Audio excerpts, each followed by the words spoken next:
fellow Americans, and the people who brought me to the dance, Delawareans. I see my buddy Senator Tom Carper down there, and I think Senator Coons is there, and I think the governor's around. Is that Ruth Ann? And that former Governor Ruth Ann Minner. Most importantly, my sisters-in-law and my sister Valerie. Anyway.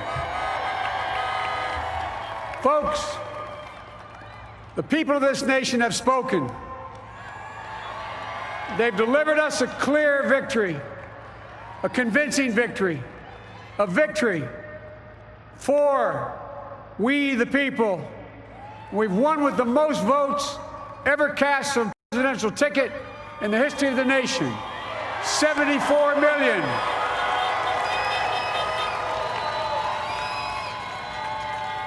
What I must admit has surprised me.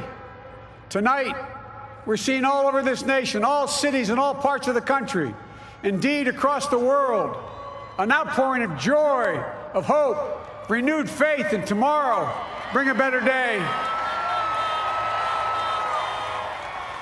And I'm humbled by the trust and confidence you've placed in me.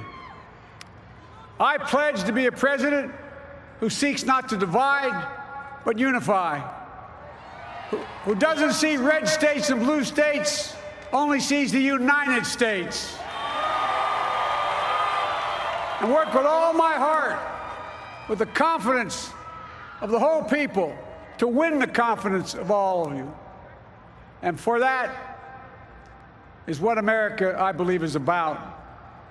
It's about people. And that's what our administration will be all about. I sought this office to restore the soul of America, to rebuild the backbone of this nation, the middle class, and to make America respected around the world again, and to unite us here at home. It's the honor of my lifetime that so many millions of Americans have voted for that vision. And now, the work of making that vision is real. It's a task, the task of our time. Folks, as I said many times before, I'm Jill's husband.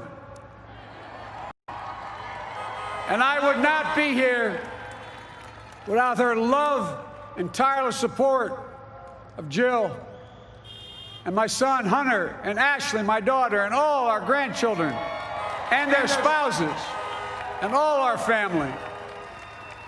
They're my heart. Jill's a mom, a military mom, an educator, and she has dedicated her life to education. But teaching isn't just what she does, it's who she is. For American educators, this is a great day for y'all. You're going to have one of your own in the White House. And Jill's going to make a great First Lady. I'm so proud of her.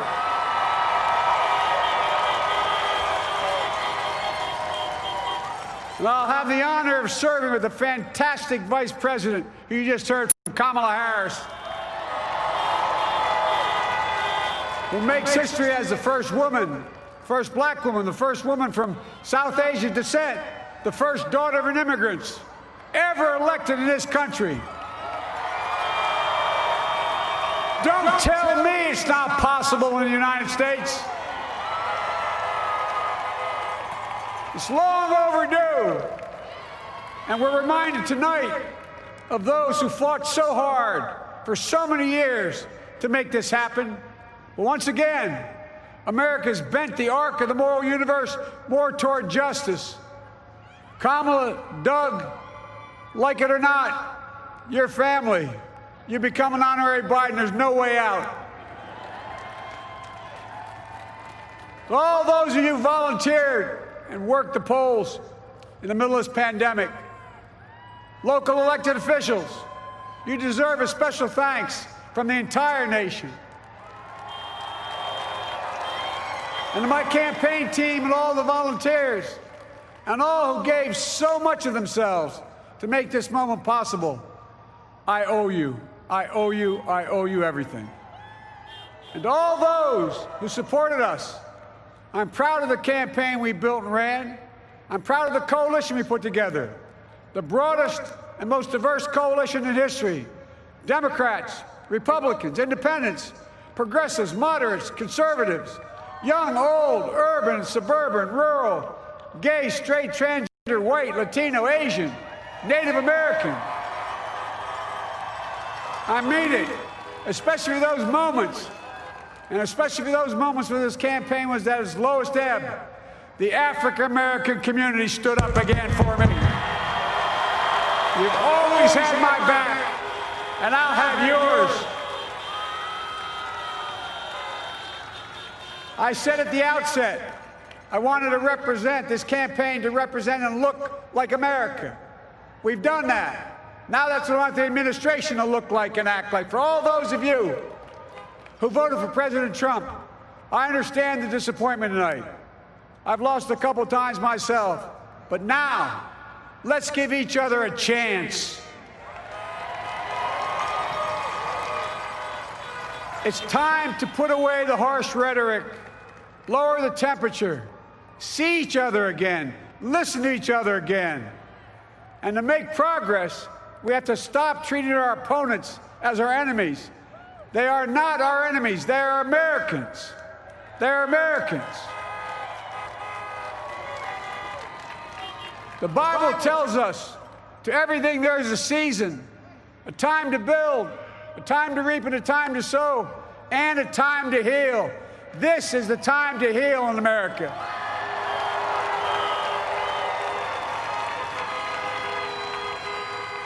Now this campaign is over. What is the will of the people?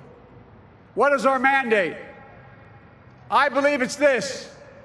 Americans have called upon us to marshal the forces of decency, the forces of fairness, to marshal the forces of science and the forces of hope in the great battles of our time. The battle to control the virus, the battle to build prosperity, the battle to secure your family's health care, the battle to achieve racial justice and root out systemic racism in this country, and the battle to save our planet by getting climate under control, the battle to restore decency, defend democracy, and give everybody in this country a fair shot. That's all they're asking for, a fair shot. Folks, our work begins with getting COVID under control.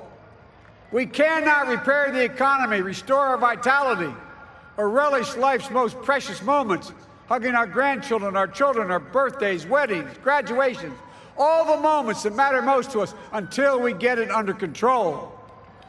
On Monday, I will name a group of leading scientists and experts as transition advisors to help take the Biden-Harris COVID plan and convert it into an action blueprint that will start on January the 20th, 2021. That plan will be built on bedrock science. It will be constructed out of compassion, empathy, and concern. I will spare no effort, none, or any commitment to turn around this pandemic. Folks, I'm a proud Democrat, but I will govern as an American president. I'll work as hard for those who didn't vote for me as those who did. Let this grim era of demonization in America begin to end here and now.